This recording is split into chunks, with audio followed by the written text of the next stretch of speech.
Hello बच्चों, हम पढ़ रहे हैं सामाजिक विज्ञान समकालीन भारत कक्षा 9 के लिए भूगोल की पाठ्य पुस्तक। इसका जो अध्याय 2 है वो हम पढ़ चुके थे। इसका अध्याय 2 हम पढ़ चुके बच्चों। यदि आपने नहीं देखा हो तो चैनल के प्लेलिस्ट में जाकर देख सकते हो। इसका अध्याय 2 था भारत का भौतिक स्वरूप, जो हमने पढ़ लिया है। आप चैनल के प्लेलिस्ट में जाकर देख सकते हो और इसको अच्छे से और समझ सकते हो।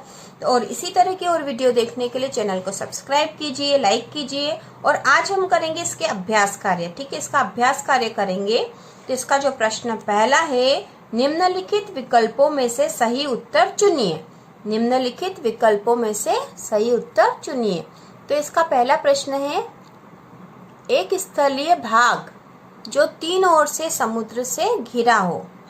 एक स्थलीय भाग, पहला जो प्रश्न है सही विकल्प वाला है। 4 विकल्प दे रखे हैं, 4 में से एक का चयन करना हमें। तो एक स्थलीय भाग जो 3 ओर से समुद्र से घिरा हो, उसे क्या कहेंगे? तट, प्रायद्वीप, द्वीप या इनमें से कोई नहीं।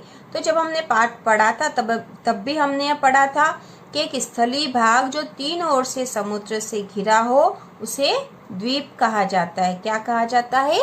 द्वीप। तो हमें सही विकल्प चुनना था, तो यहाँ पे उत्तर आएगा इसका द्वीप। दूसरा है, भारत के पूर्वी भाग में म्यांमार की सीमा का निर्धारण करने वाले पर्वतों का संयुक्त नाम। तो यहाँ पे हमें संयुक्त नाम बताना है, पर्वतों का संयुक्त नाम बताना है। भारत के पूर्वी भाग में म्यांमार की सीमा का निर्धारण करने वाले पर्वतों का संयुक्त नाम। तो संयुक्त नाम आएगा हिमाचल। संयुक्त नाम है उसका हिमाचल। ठीक है। अब तीसरा है, गोवा के दक्षिण में स्थित पश्चिम तटीय पट्टी। गोवा के दक्षिण में स्थित पश्चिम तटीय पट्टी कौन सी हमने पढ़ी थी? तो यह आएगी कोंकण। कौन सी आएगी? कोंकण। अब अगला जो चौथा है, पूर्वी घाट का सर्वोच्च शिखर। तो यह भी हमने पढ़ा था बच्चों। पूर्वी घाट का सर्वोच्च शिखर है अनाईमुड़ी, महेंद्रगिरी, कंचनजुंगा या खासी। तो यहाँ आएगा महेंद्रगिरी। पूर्वी घाट का सर्वोच्च शिखर है महेंद्रगिरी। तो ये चारों विकल्प हमने कर लिए हैं और इम्पोर्टेंट है, एग्जाम के मान से इम्पोर्टेंट है। सारे जो ऑब्जेक्टिव आपको याद कर लेना चाहिए और ये साथों साथ याद करते जाना चाहिए, क्योंकि एग्जाम के समय फिर एक साथ इतने याद नहीं होते हैं। अब दूसरा जो प्रश्न है, निम्नलिखित प्रश्नों के संक्षेप में उत्तर दीजिए। तो इनके संक्षेप में हमें उत्तर देने हैं यहाँ पे। और पहला है, भाबर क्या है? ठीक है, भाबर क्या है? तो इसके उत्तर हम बच्चों कॉपी में करेंगे, जिससे कि आपको अच्छे से समझ में आ जाए। तो यहाँ तो इसका पहला है, भाबर क्या है?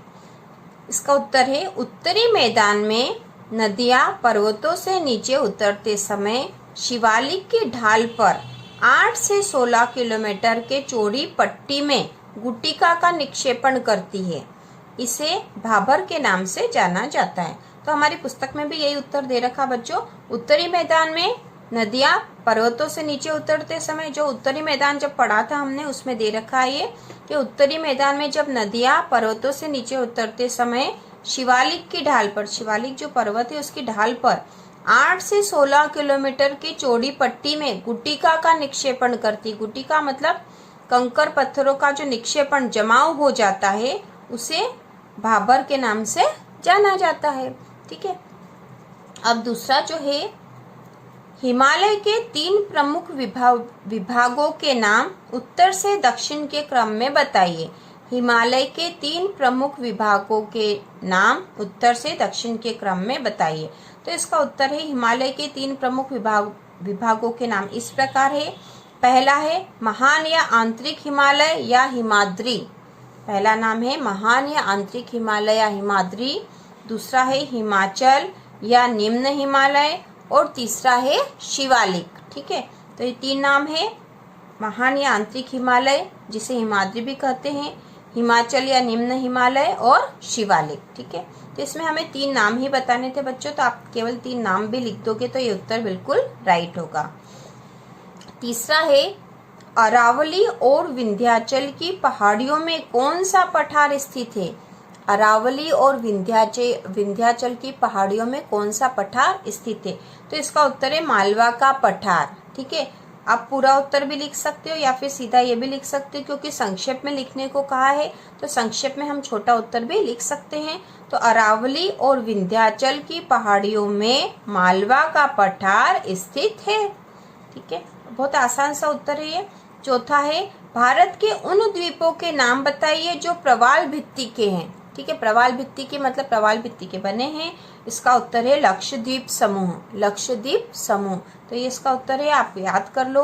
और आपके एग्जाम के मान से ऑब्जेक्टिव क्वेश्चन मतलब सही विकल्प वाले और संक्षेप वाले क्वेश्चन बहुत अधिक महत्वपूर्ण होते हैं बच्चों, ये आपको अभी से याद कर लेना चाहिए।